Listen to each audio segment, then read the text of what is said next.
이렇게 인사합니다. 우리는 예배자로 부름받았습니다. 우리는 예배자로 부름받았습니다. 우리는 계속해서 우리가 추구해야 할 참된 이 교회, 그 교회의 모습에 대해서 살펴보고 있습니다. 여러 가지 이유로 이 주제에 관한 설교가 잠시 중단되었고요. 그래서 성도님들의 기억에 좀 가물가물하실 수 있어서 어떤 내용들이 있었는지를 잠시 요약해서 정리해드리면 그렇습니다. 교회는요, 예수 그리스도를 주로 고백하는 그런 고백이 있는 성도들의 모임입니다. 어떤 건물이나 또 어떤 세상의 단체가 아니라 예수님을 주로 고백하는, 그래서 예수님께서 피로 값주고 사신 이 모임이 바로 교회이고 그리스도의 몸이지요. 즉 그리스도를 머리로 고백하는 지체대 성도들의 모임이기 때문에 이 교회는요, 진짜 믿는 사람들에게 너무나 소중한 것이죠. 여기서 영혼의 양식을 공급받고 이 땅에 살아갈 수 있는 힘을 얻고 내가 걸어가는 데 길이 되고 삶이 되는 삶의 너무나 중요한, 우리가 어느 모임에 잠깐 소속해서 있는 그것이 아니라 우리 장로님 기도하신 것처럼 삶의 중심이 되는 것이죠. 그러나 오늘날 교회에 대한 여러 가지 이 자유로운 신학적인 해석 혹은 세상의 교회를 향한 그런 시선들 때문에 교회에 대한 고민이 있고 참 교회에 대한 모습, 또 참된 복음에 대한 오해와 또한 변질된 것들 때문에 희미해지면서 교회의 본질을 잃어가고, 또 그러다 보니 당연히 세상의 빛과 소금의 역할을 해야 될 교회가 오히려 지탄을 받는 그런 것도 보게 됩니다. 그러다 보니 교회를 떠나가는 사람들도 있고, 오히려 교회가 없어도 나 혼자 예수 잘 믿으면 되는 것 아닌가, 그러다 보니 교회 무용론까지 나오기도 합니다. 참 참혹하죠. 그러나 그리스도를 주로 고백하는 성도들에게 있어서 이 교회가 없이 신앙생활은 절대 불가능한 것입니다. 그건 이론적으로도 성립하지 않는데요. 왜냐하면 우리가 주님을 사랑한다면 주님의 몸된 교회를 사랑할 수밖에 없는 것입니다. 그것은 만약에 그렇지 않고서도 나는 믿음이 좋다 한다면 뭔가 그 사람의 신앙에 아주 치명적인 심각한 문제가 발생한 것이죠. 물론 교회는, 이 땅에 눈에 보이는 교회는 문제가 있습니다. 문제가 있을 수 있고요. 그래서 여러 가지 이런 문제에 대안으로서 여러 가지 극복 방안이 마련됩니다. 세상을 향하여 교회가 더 열린 자세가 되어야 되고, 또 상식적으로 접근하기 위해서 어떤 종교적인 색채를 빼고 복음을 좀 더 부드럽게 포장하고, 그래서 세상적인 이야기도 많이 가미해서 부드럽게 하려고 합니다. 오늘날처럼 특별히 이 코로나로 모이기 힘든 세대에서 과연 우리가 계속해서 예배를 드릴 수 있는가조차 두려운 이 시대에 여러 가지 모습들을 하죠. 영상 예배가 주를 이루기 때문에 교회 영상 장비나 그런 시스템이 많이 이렇게 보급되고 또 구입하고 그렇다고 합니다. 그러다 보니 당연히 어떤 문화적인 접근들, 그리고 집에서 온라인으로 예배드리는 사람들을 위해서 더 보여줄 그야말로 컨텐츠, 뭔가 재밌게 보여줄 만한 것들을 만들어냅니다. 나름대로 고육지책으로 좋은 시도라고 생각을 합니다. 그럼에도 불구하고 우리가 잊지 말아야 할 것은, 아무리 시대가 변하고 사람들의 삶의 형태가 변했다 할지라도 하나님의 말씀은 불변하고 구원의 진리도 불변하고 하나님의 교회는 영원한 줄 믿습니다. 만약에 이것이 희석되어지면 만약에 이 지상의 교회가 전부가 아니고 또 보이는 천상의 교회, 또 그러한 것들에 대한 이 이미지가 뭐랄까요, 좀 희석되어지면 이 모든 시대를 초월하고 지구상의 모든 거하는 성도들, 우리가 이제까지 들어왔던 이 교회의 참된 모습, 우리는 그것을 기억해야 됩니다. 눈에 보이는 것이 전부가 아니구나. 시대를 초월해서 이미 많은 성도들이 왔다가 갔고 앞으로도 오게 될 것이고, 이 지구상의 많은 성도들이 교회로서 존재한다는 것, 여러분 이 인식을 잊지 않기를 축복합니다. 교회는 눈에 보이는 것이 전부가 아니라 하나님께서 구원받은 성도들의 그 영광스러운 몸이라는 것. 그러므로 저와 여러분들이 이 주일 아침에 함께 나누는 이 교회에 대한 말씀은요, 이 변화하는 시대에 어떻게 하면 사람들을 교회에서 이탈하지 않게 할까, 아니면 성도들을 좀 늘어나게 할까, 이것을 목적으로 하는 것이 아닙니다. 바로 성경으로 돌아가는 것이고 복음으로 돌아가는 것이고 하나님께 돌아가는 일인 줄 믿습니다. 이것이 참다운 이 부흥입니다. 이 일을 하려고 할 때 숫자가 늘어나지 않을 수도 있어요. 어떻게 보면 시대에 뒤떨어진다고 말할 수도 있습니다. 그러나 하나님이 원하시는 성경에 나오는 부흥은 언제나 말씀으로 돌아가는 것이고 하나님께 돌아가는 것인 줄 믿습니다. 그것이 구원받은 성도들이 해야 될 일이고 그것이 하나님이 받으시는 산 제사인 줄 믿습니다. 그러므로 오늘 말씀을 통해서 우리 그리스도의 몸된 교회로서 살아가는 여러분 성도들께서 어떻게 하면 내가 예수님께 몸에 붙어 있는 지체로 그렇게 손과 발이 되어서 하나님을 기쁘시게 할지를 생각하는 여러분들 되시길 주님의 이름으로 축복합니다. 자, 이제 우리 한 사람 한 사람이 내가 그리스도의 몸에 붙어 있는 지체라는 것, 이것쯤은 생각하실 것 같아요. 교회 오래 다니신 분이나 아니면 얼마 안 되신 분이나 내가 예수님을 머리로 하고 그 몸에 붙어 있는 지체구나, 손과 발이구나, 그러한 생각이 있으신가요? 예, 그런 것이 계속 있어야 됩니다. 그러면 이제 그 몸으로서 우리가 무언가 활동해야 됩니다. 몸이라는 것은 일어나서 움직이고 무언가 하기 위해서 존재하는 것이겠죠. 그것이 활동인데, 그런데 특별히 그렇게 주님의 몸된 지체들이 행하는 모든 일에 우리가 또 잊지 말아야 될 중요한 것이 있습니다. 그것은 각자 생긴 게 다르고 형편이 다르고 모양이 다르고 성격이 다르지 않습니까? 그러나 그 모든 사람들이 자기가 하고 싶은 일을 하는 것이 아니라는 것이죠. 교회에서의 모든 활동은 바로 영적인 활동이고 성령의 인도하심을 받아야 한다는 것입니다. 그래서 교회에서 모든 일들, 그것이 무슨 일이든 간에 예배이든 봉사이든 먹는 일이든 노는 일이든 성경 공부든 그 무엇인지 간에 성령의 인도를 받아야 그것이 교회라는 것입니다. 만약 그 영적인 일이라는 인식을 갖고 보지 않으면 금방 사람이 드러나요.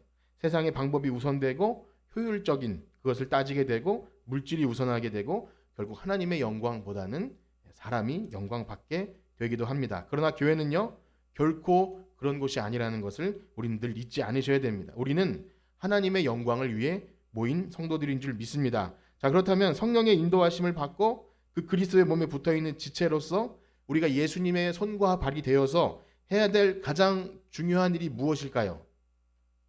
한번 대답해 보세요. 우리가 예수님의 손과 발로서 해야 될 가장 중요한 일. 네.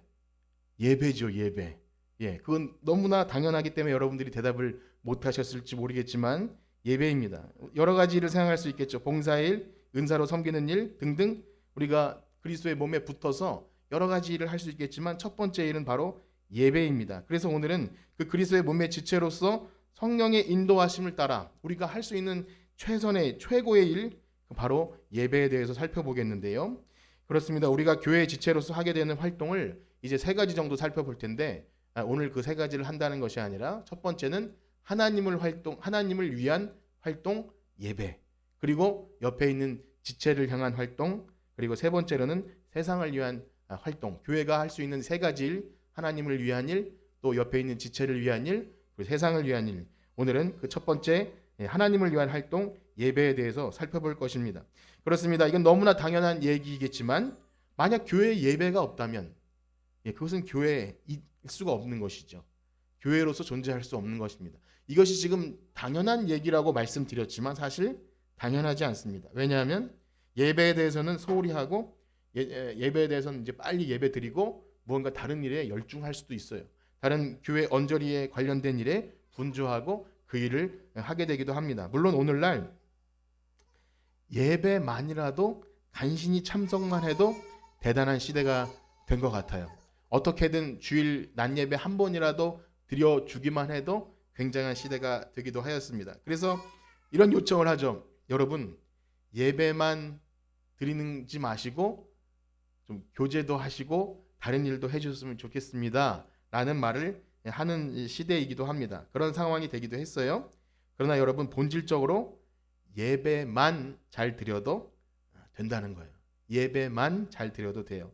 어떤 한 신자가 예배의 본질을 알고 과연 하나님 앞에서 경외하는 마음으로 예배에 최선을 다하기만 하여도 그것이면 충분하다는 것입니다. 우리는 그 유명한 마리아와 마르다의 이야기를 잘 알고 있습니다. 이제 누가복음 좀 있으면 그 부분이 나오는데 예수님께서 하루는 마리아의 집에서 말씀을 전하시는데 예수님이 아주 재밌고 진지하게 하나님 나라의 복음을 전하시는데 마리아는 예수님 앞에 앉아서 말씀을 너무 재밌게 잘 듣고 있었어요. 그런데 옆에 있던 그 마리아의 언니 마르다가 그래도 말씀 들으러 온 사람들에게 뭔가 맛있는 것을 주어야 되지 않겠습니까? 그 책임감과 열심을 가지고 뭘 열심히 준비하고 있는데 이 동생 마리아가 꼼짝도 않고 눈치도 없이 그냥 말씀만 잘 듣고 있는 거예요. 그러니까 좀 화가 났던 것 같습니다. 그래서 결국 말을 하죠. 마리아에게 조용히 옆구리를 찔러도 좋지만 예수님 그 앞에 있는 마리아 저 좀 도와주게 해주세요. 예수님에게도 어떻게 보면 신호를 보냈다고 생각이 됩니다. 그때 예수님께서 뭐라고 말씀하시죠? 우리 누가복음 한번 보실 텐데요. 누가복음 10장 41절과 42절입니다. 누가복음 10장 41절과 42절.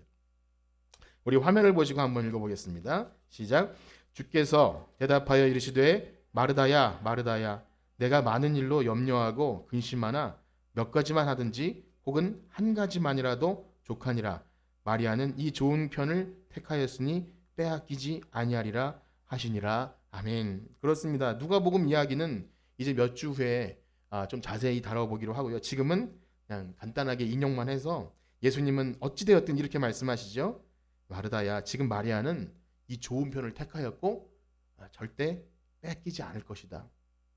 인간적으로 보면 눈치도 없고 염치도 없어 보이지만 하나님 말씀 듣는 일, 예배하는 일, 사랑하는 성도 여러분, 이 귀한 예배일을 결코 다른 것에 빼앗기지 않기를 축복합니다.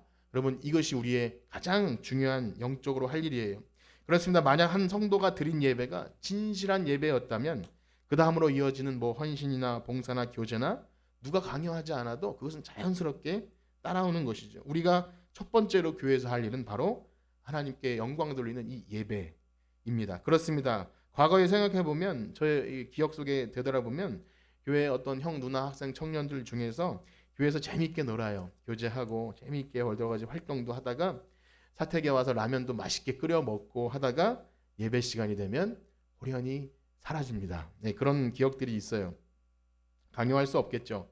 지금은 그런 사람들이라도 있었으면 좋겠다는 허무한 기대를 해봅니다. 그러나 본질을 상실한 어떤 채로 교회 언저리에서 논다고 할지라도 언젠가는 시간의 문제이지 떠날 수밖에 없지 않겠는가 생각해 봅니다.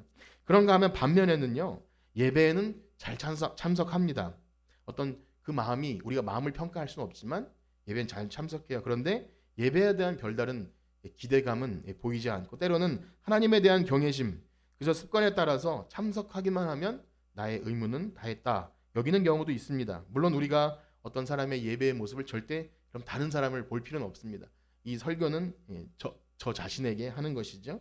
때로는 참된 신자들 안에서 어떻게 보면 그러한 일이 일어날 수 있어요.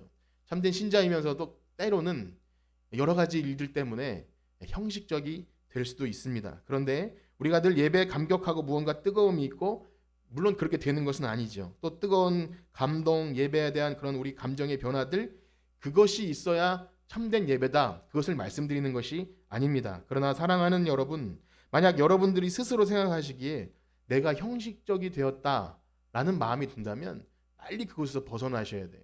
그걸 그냥 지속하게 내버려두면 안 됩니다. 내가 습관적으로 의무적으로 혹은 내가 직분이 있으니까 내가 그래도 교회 오래 다녔으니까 이렇게 억지로 되는 마음을 그냥 내버려 두시면 절대 안 됩니다. 이것은 또한 하나님께 예배에 대한 올바른 자세일 수 없습니다. 우리가 그런 마음이 있다면 빨리 성령의 인도하심을 따라 내가 하나님께 영광 돌리는 예배를 드려야지 이런 마음을 자꾸 먹으시는 것 이게 진짜 참된 신자일 것입니다.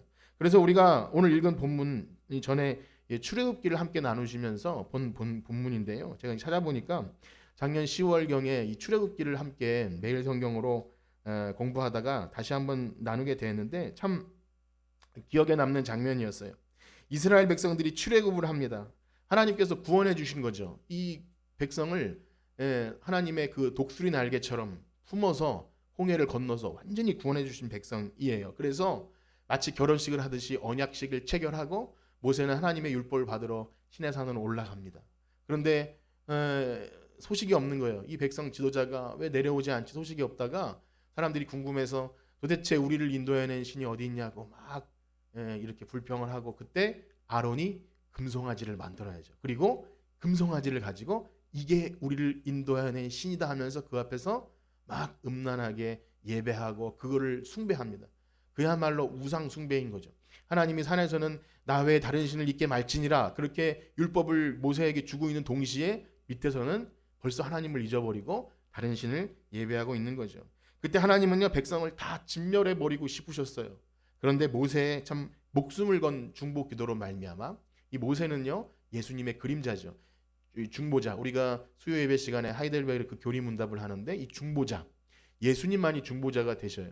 그 모세는 그림자로서 백성과 하나님 사이에서 하나님 이 백성을 이렇게 진멸하시면 안 됩니다. 이렇게 목숨을 건 중보 기도로 하나님께서 노를 그치십니다. 그런데요, 그렇게 하나님께 인도를 받을 줄 알았는데 약간은 좀 정체기가 있습니다. 아무 반응도 없고 움직이지도 않고 그렇게 광야 한 군데에 머물었는데 하나님이 이렇게 말씀하시죠. 우리 3절 출애굽기 33장 3절 말씀을 다시 한번 읽어보겠습니다. 출애굽기 33장 3절 시작. 너희는 적과 꿀이 흐르는 땅에 이르게 하려니와 나는 너희와 함께 올라가지 아니하리니 너희는 목이 곧은 백성인즉 내가 길에서 너희를 진멸할까? 아멘. 이 말씀이 우리가 생각 없이 보면 이제 하나님께서 우리를 가나안 땅에 인도하시겠구나 그냥 이렇게 볼 수 있는데 이건 굉장히 치명적인 얘기였어요. 무슨 말이냐 하면 물론 하나님이 진심은 아니시겠지만 이런 말씀이에요. 내가 약속한 게 있으니까 가나안 땅엔 들어가게 해줄게. 그런데 나는 안 가겠다. 너희들끼리 가라. 혹시 너희들이 나를 또 화나게 해서 진멸할까 봐 내가 내 자신을 하나님이 자신을 믿지 못한다. 이런 표현 너무 아니지만 내가 너희를 진멸할까 봐 너희들 그냥 가라. 만약 생각 없이 듣는 사람 같으면 어떻겠습니까? 사랑하는 분이 나를 포기했어요. 날 포기해버리고 야 이건 먹고 떨어져라. 한 10억 정도 줄게.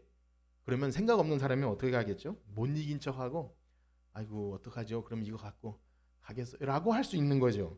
이제 간섭 안 하시겠네요 하면서 갈 수 있습니다. 룰루랄라 웃음을 감추고 가나안 땅에 들어가게 하시는구나. 이제 노예에서 벗어나게 하겠구나. 적과 꿀이 흐르는 땅에서 행복하게 살 수 있겠구나. 갈 텐데 그러나 다행히도 이스라엘 백성은요 이 준엄한 하나님의 말씀을 듣고 한 사람도 단장하지 않았다 그래요. 이게 지금 무슨 상황인지 제대로 인식했습니다. 이런 것입니다. 하나님, 우리는 하나님 없이는 한 걸음도 가지 못합니다. 하나님께서 우리를 돌아보시지 않으면 우리는 살아갈 수 없습니다. 그래서 한 사람도 단장하지 않았어요. 그렇습니다. 한동안 광야에서 움직이지 않고 약간 냉전의 시간을 보내고 그러한 시간을 보낼 때 하나님이 아무런 말씀도 없고 모세도 하나님께 들은 말씀도 없었습니다. 그러나 백성들은요 하나님이 다시금 얼굴을 우리에게 돌이키시길 바랬어요. 하나님께서 인도하시지 않으면 우리는 한순간도 살아갈 수 없습니다. 그때 백성이 어떻게 하고 있었죠? 우리 10절 말씀입니다. 오늘의 말씀인데요. 10절 말씀을 다 같이 한번 읽어보겠습니다. 시작. 모든 백성이 회막문에 구름이 서 있는 것을 보고 다 일어나 각기 장막문에서 예배하며 아멘. 비로소 하나님이 어떤 분이신지를 깨닫게 된 거예요. 하나님은 너무 두려우신 분이시구나. 우리가 하나님의 자비가 아니면 당장 이 광야에서 죽을 수도 있겠구나. 그래서 다시금 우리에게 하나님 얼굴빛 비추시고 하나님 우리를 인도해 주세요 하는 마음으로 떨며 각기 장막에 서서 가까이 가지 못합니다. 가까이 가면 죽거든요. 그래서 각기 장막에 서서 예배했다고 하는 것이죠. 그렇습니다. 우리의 예배는요. 우리의 예배에 참여하는 것 우리를 창조하시고 구원해 주시고 지금도 불꽃 같은 눈동자로 바라보시는 하나님 앞에서 예배하는 줄 믿습니다. 이 마음이 없다면 우리는 예배를 무시할 수밖에 없고 그냥 세상의 헛된 종교 예식에 그렇게 그런 것밖에 되지 않을 수 없습니다. 그 하나님 앞에 대한 올바른 인식이 있어야 찬양을 해도 말씀을 들어도 이것이 하나님께 드리는 거구나 이런 인식이 있다는 거죠. 우리가 가지고 있는 여러 가지 다른 생각과 근심과 걱정이 있을 때도 하나님 앞에 나올 때 그것이 잠잠해지는 것이죠. 그 하나님 앞에 드려서 예배를 통해서 하나님께서 나를 인도하시겠구나.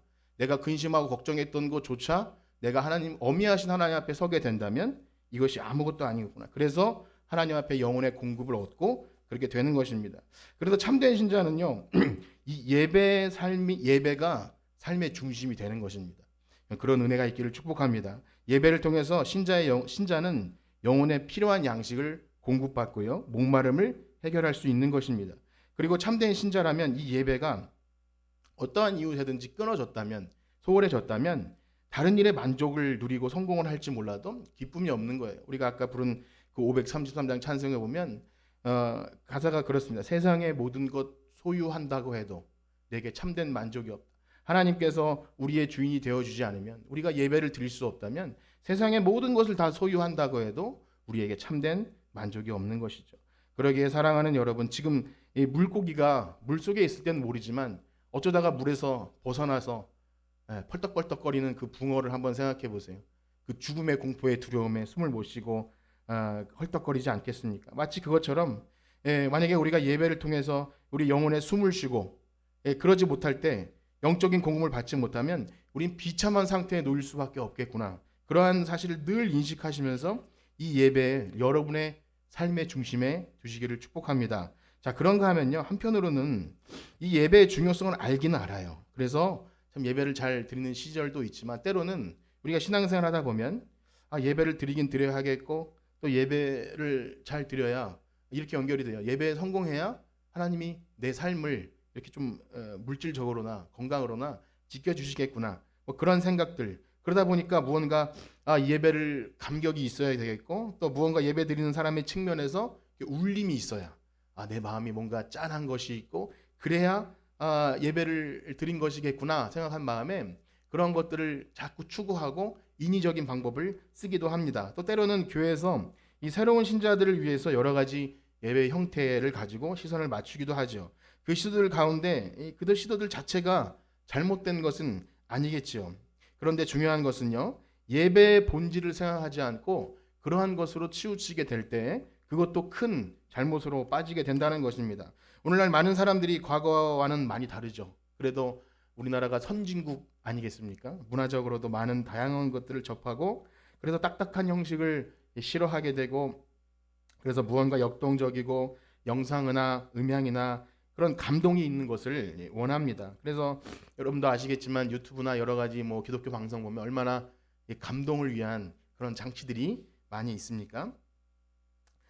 그런 것 자체가 나쁘다 혹은 뭐 이렇게 가치 판단을 하는 것이 아니라 예배의 본질을 계속해서 마음에 인식하고 있는가 이것이죠.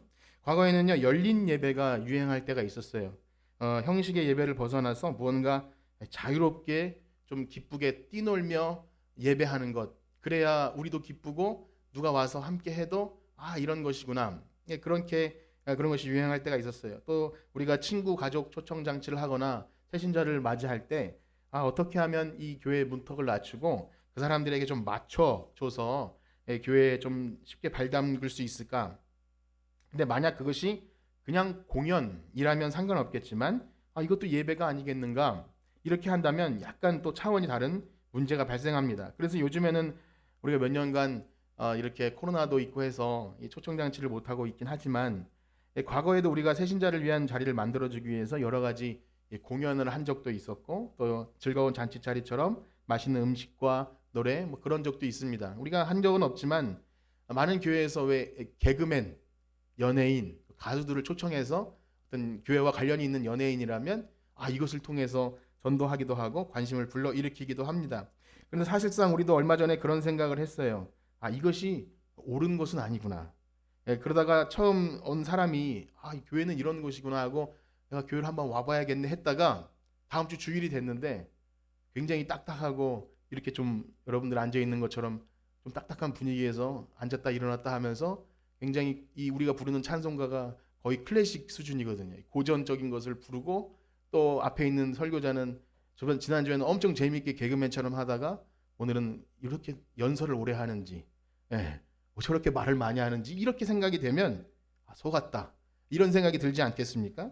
생각해보면 처음 온 사람들에게 마음을 열게 하고 턱을 낮추는 일이 중요한 일일 수도 있지만 매주 돌아오는 예배 시간 이렇게 생각했을 때 애초에 복음을 들려주고 예배관에 알려줄 때 그냥 있는 그대로 포장하지 않고 가르쳐 줄 때 선택받은 사람은 믿게 되지 않겠습니까? 우리가 지레 겁먹고 포장할 필요가 없는 것이죠. 왜냐하면 여러분 올바른 복음, 올바른 예배에 대해 알려주어야 택함받은 성도라면 그것을 듣고 그것을 이게 하나님, 전능하신 하나님, 우리 예배를 받으시는 하나님이 계시구나. 그런 이 존재감을 가지고 예배하는 거죠. 우리가 부담을 미리 느낄 필요가 없는 것입니다. 우리가 새벽에 읽고 있는 레위기에 보면요. 매일 성경 하시는 분들은 아시겠지만 소제라는 제사가 있어요. 소제. 곡식을 가지고 드리는 제사인데요. 반드시 넣지 말아야 할 것과 넣어야 할 것이 있어요. 넣지 말아야 할 것은 뭐냐면 누룩과 꿀입니다. 생각해 보세요. 빵을 만드는데 누룩도 안 들어가고 꿀도 안 들어가요. 뭐 모든 빵에 꿀이 들어가는 건 아니겠지만 부풀게 하는 것, 달게 만드는 것. 빵의 기본이죠. 그럼 밋밋한 그 밀가루 반죽을 누가 먹겠습니까? 그런데 제사에 있어서 부풀리고 다른 어떤 감이 되는 것을 넣지 말아야 된다. 예배의 기본 자세이죠. 반드시 들어가야 할 것이 있습니다. 그것은 뭐죠? 소금, 언약의 소금이라고 나와 있어요. 즉 하나님의 말씀, 하나님이 명령하신 대로 제사를 지내라, 이런 것입니다. 아주 순수하게 하나님께 예배 드려야 된다는 거죠. 그렇습니다. 여러분들 가운데 예수 믿기 시작할 때 부드럽게 포장된 어떤 공연을 보고 예수 믿게 되신 분이 몇 분이나 계실까요? 사실 우리는 이 딱딱한 말씀과 믿음의 선배들이 작곡한 이 곡으로 약간 고전적인 거긴 하지만 이것을 통해서 감동을 누리고, 이 신앙의 선배들이 적어놓은 이 찬양 가사가 믿음의 고백이구나, 성경 말씀이구나, 이렇게 믿음 생활을 시작한 사람들이 대부분일 것입니다. 그러므로 우리는 성경대로 십자가의 복음을 가감없이 전해야 할 줄 믿습니다. 또 우리가 드리는 이 경건하고 거룩한 예배를 있는 그대로 보여줄 때, 함께 할 때 택함 받은 성도들은 돌아오게 될 것입니다. 자, 그런데 반대로요. 그렇다면 우리가 드리는 예배는 기쁨도 없고 뭔가 이렇게 딱딱해야 되고 좀 그래야 되는가? 그렇지 않습니다. 진정 구원받은 성도들은요, 이 예배의 자리를 통해서 참된 기쁨과 안식을 누리게 될 줄 믿습니다. 그렇기 때문에 마치 이 정통이라는 것을 강조하면서 인위적으로 진지함과 두려움, 엄숙함을 또 만들어낼 필요도 없는 것이죠. 그러다 보면 예배를 통해 진정한 기쁨을 누리게 된다기보다 오히려 그게 방해 요소가 되기도 합니다. 어떤 특정 예배 방식 혹은 전통적인 아주 고전적인 엄숙한 것들 혹은 카톨릭처럼 아주 그런 분위기를 만들어내야 이게 뭔가 하나님 앞에 있구나라는 것을 만들어낼 필요도 없는 거예요. 때로는 너무 엄숙한 나머지 뭔가 무서움을 주고 경직되게 하죠. 과거에는요, 아주 어린 애들이 이 부모의 손을 잡고 있다가 뿌리치고 예배당을 이렇게 질주하고 하면 큰일 났어요. 그래서 강대상에는 절대 올라오면 안 되고, 한번 그런 일이 벌어지면 참 신실한 부모는 조용히 끌고 나가서 처리합니다. 조용히 끌고 나가서 무섭게 처리합니다. 네가 어찌 감히 이 거룩한 예배 시간을 방해할 수 있느냐. 신앙이 좋아서 그런 것이요. 아무래도 그렇게 예배 시간에 억압을 한번 받아본 어린 아이라면 한번 끌려 나가서 매도 맞아보고, 그런 아이라면 훗날 예배에 대한 기억이 어떠할지, 그 잠재의식 속에 들어있는 이 엄숙한 예배에 대한 기억이 어떠할지, 다행히도 잘못되지 않고 신앙생활을 잘한다면 하나님의 큰 은혜라고 생각이 됩니다. 물론 그것도 하나님이 하실 일이겠죠. 잘못된 것을 가르치지 않으면 안 됩니다. 제가 자유롭게 내버려 둬야 된다는 말씀을 드리려는 것이 아니라, 우리가 뭔가 최선을 다해서 하려고 할 때 과도한 열심이 나올 수 있고 과도한 엄숙이 나올 수 있어요. 그러면 도대체 어떻게 하라는 것이냐라고 물으실 수 있습니다. 이러라는 것이냐 저러라는 것이냐? 저는 정답이 없다고 생각합니다. 저와 같은 나이 또래의 이 모태신앙을 가지고 자란 사람들은요, 이 두 극단을 너무 처절하게 경험했어요. 아주 심하고 엄숙하고 그런 것, 또 오늘날에는 너무나 자유롭고, 그 두 극단을 경험하면서, 그래서 때로는 저도 교회 이 주일학교 교사나 전도사로 있을 때 어떻게든 이 아이들을 예배 잘 드리게 만들어야 되겠다고 좀 약간 무섭고 딱딱하게 모질게 혼도 내고 하다가 막 뛰쳐나간 경우도 있고 그렇습니다. 그러다가 회의를 느끼는 거죠. 시간이 지나면서 그게 능사는 아니겠구나. 어떻게 하면 인격적으로 이 아이가 하나님을 만나게 하고 예배를 드릴 수 있게 할까? 그래서 그런 고민을 하고 자유롭게 하고 이렇게 강요하지 않는 것. 근데 그것이 또 답인가? 그렇지 않다는 거예요. 제가 말씀드리고자 하는 바는 예배는 그래서 희생인 것입니다. 그러한 모든 방해 요소들은 원천적으로 제거할 수가 없어요. 시대가 흘러도 나이가 어리건 많건, 교회 경력이 길건 짧건, 여전히 어떠한 모습으로도 우리에게는 예배 방해 요소가 존재합니다. 그 어떤 신앙이 좋던 나쁘던 어린아이든 상관없이 예배의 방해 요소가 존재합니다. 그래서 교회는 항상 전투해야 되는 것이죠. 우리가 영적으로 민감하지 않으면 그 전투에서 질 수밖에 없고, 그것이 어떤 합리적인 이유라 할지라도 우리의 예배를 방해하게 됩니다. 그래서 우리는 그 고민을 멈춰서는 안 된다는 것이죠. 예배의 형식을 깨고 자유롭게 하면 내 멋대로 신앙이 될 수도 있는 것이고, 또 그것도 올바르지 않겠지만 자신이 옳다고 하는 것만 주장하는 것도 또 자기 의에 빠지기도 합니다. 왜냐하면 인간의 죄성은요, 기본적으로 하나님이 기뻐하는 예배에 적합하지 않아요. 하나님이 기뻐하는 말씀대로 드리는 예배에 적합하지 않습니다. 하나님의 말씀대로만 경배하는 것을 원치 않고요, 우상을 섬기길 좋아하고 쾌락을 좋아하고 쉬운 것을 좋아하고 무엇보다 자기가 주인이 돼서 나를 알아줘야 이게 진짜 예배라는 생각을 갖게 됩니다. 예배를 통해서도 이 교회가 나에게 무언가 좋은 거를 제공해 주어야 진짜 교회라고 생각을 해요.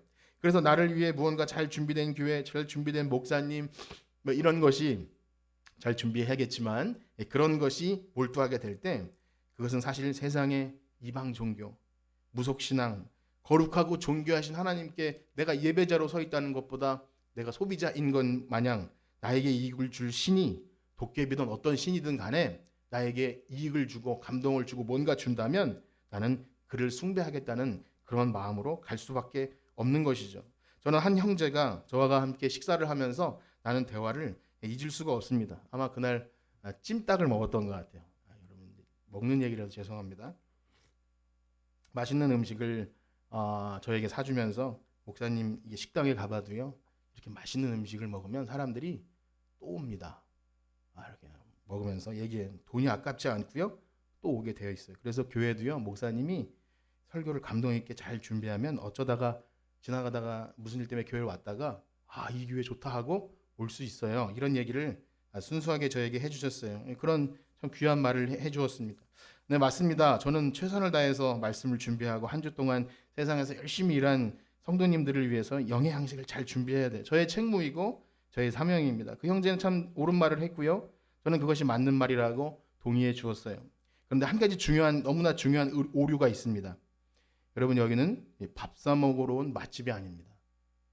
그렇죠? 때로는 내 입맛에 맞지 않는 음식이 나올 때도 있고요. 때로는 너무 쓴 것을 먹을 때도 있습니다.